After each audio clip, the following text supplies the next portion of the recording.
បាទជ្រាបសួរលោកគ្រូថ្ងៃនេះខ្ញុំនឹងបង្ហាញពីរបៀបក្នុងការអាប់ឡូតរូបភាពទៅចូលក្នុង profile របស់លោកគ្រូឬក៏កូនសិស្សគឺធ្វើដូចគ្នាដែរបាទអញ្ចឹងជាដំបូងលោកគ្រូទៅ log in ចូលទៅក្នុង account របស់លោកគ្រូលើកឧទាហរណ៍ថាខ្ញុំចូលក្នុង account របស់លោកគ្រូមួយឈ្មោះថាលោកគ្រូឌុនឡងបាទអញ្ចឹងយើងយកមកចូល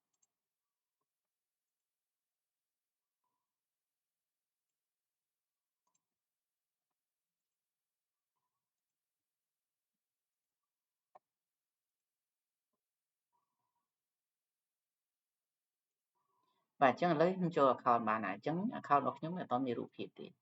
អញ្ចឹងដើម្បីដាក់រូបភាពនឹងបានគ្រូចុចនៅកន្លែងនេះជ្រើសរើសយកពាក្យថាគណនីរបស់ខ្ញុំបាទបន្តមកទៀតលោកគ្រូត្រូវបំពេញព័ត៌មាននៅកន្លែងនេះឲ្យបានគ្រប់បាទព័ត៌មានផ្ទាល់ខ្លួនគឺតាមទូរស័ព្ទលេខសម្ងាត់មានអ៊ីមែលមានអី page បានជ្រើសរើសហើយនឹងអត្តលេខគ្រូរបស់យើងត្រូវដាក់ឲ្យបានត្រឹមត្រូវដែរបន្តមកទៀតគ្រូទៅចុចនៅកន្លែងនេះដើម្បីអាប់រូបភាពចូលអញ្ចឹងដើម្បីអាប់ឡូតរូបភាពនឹងចូលបានលោកគ្រូត្រូវមានរូបភាពដាក់នៅលើកុំព្យូទ័រនឹងស្រេចបាទអញ្ចឹងឲ្យឧទាហរណ៍ថាខ្ញុំមានរូបភាពនឹងស្រេចហើយខ្ញុំចុចលើហ្នឹងហើយទៅស្វែងរករូបភាពដែលខ្ញុំបានដាក់ទុកនៅលើកុំព្យូទ័របាទអញ្ចឹងគ្រូឃើញវាមកដល់នៅកន្លែងនេះពេលយើង insert រូបភាពមកវាចូលចេះអញ្ចឹងគ្រូសូមហាមកុំឲ្យលោកគ្រូធ្វើការពង្រីកពង្រួមនៃរូបភាពហ្នឹងពីព្រោះបើសិនជាគ្រូពង្រីកឬក៏ពង្រួមធ្វើឲ្យខូចសាយមានខូចទំហំរបស់រូបភាពវាអត់ប្រព័ន្ធវាអត់ស្គាល់អញ្ចឹងលោកគ្រូគ្រាន់ឃើញប៉ុណ្ណេះលោកគ្រូគ្រាន់ចាប់សេរីវាធ្វើម៉េចកុំឲ្យវាមានការដាច់ទៅបានបាទអញ្ចឹងឧទាហរណ៍ខ្ញុំសេរីប៉ុណ្ណេះអញ្ចឹងមើលទៅសមរម្យហើយអញ្ចឹងហាមទាញពង្រីកធ្វើឲ្យខុសសាយអញ្ចឹងកាលណាខុសសាយយើងអត់អាចអាប់ឡូតបានទេអញ្ចឹងនៅពេលប៉ុណ្ណឹងបានហើយគ្រូគ្រាន់ចុចពាក្យថាកែប្រែព័ត៌មានបាទអញ្ចឹងវានឹងលោកនិស្សិតថាទទួលបានជោគជ័យអញ្ចឹងនៅពេលនេះពេលដែលយើងចូលបានបានជោគជ័យហើយលោកគ្រូអត់តមានរូបភាពនៅកន្លែងនេះទេអញ្ចឹងលោកគ្រូដើម្បីឲ្យវាសូនៅកន្លែងនឹងបានលោកគ្រូត្រូវធ្វើការចាក់ចេញបាទអញ្ចឹងធ្វើការចាក់ចេញវាមកអញ្ចឹងចង់ដឹងថាព័ត៌មានដែលលោកគ្រូដាក់អាប់ឡូតរូបភាពមិញតើវាជាប់ឬអត់គ្រូចូលគណនីនឹងសារថ្មី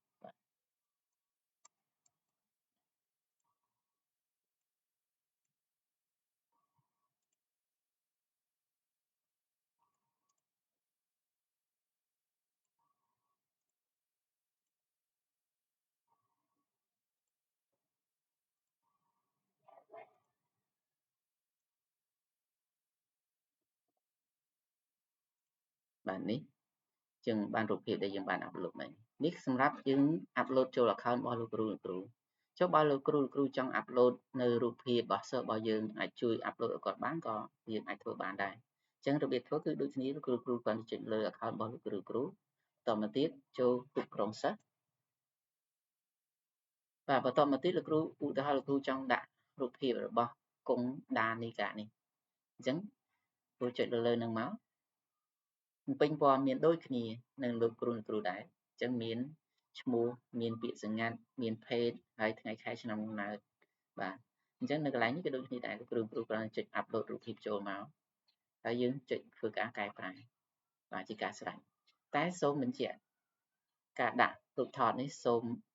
ឲ្យលោកគ្រូដាក់រូបថតកាតរបស់សិស្សការប្រសើរជៀសវាងលោកគ្រូដាក់រូបភាពផ្សេងរបស់កូនសិស្សដែលគាត់ថតជាលក្ខណៈទេសភាពឬលក្ខណៈក្រុមគ្រួសារផ្សេង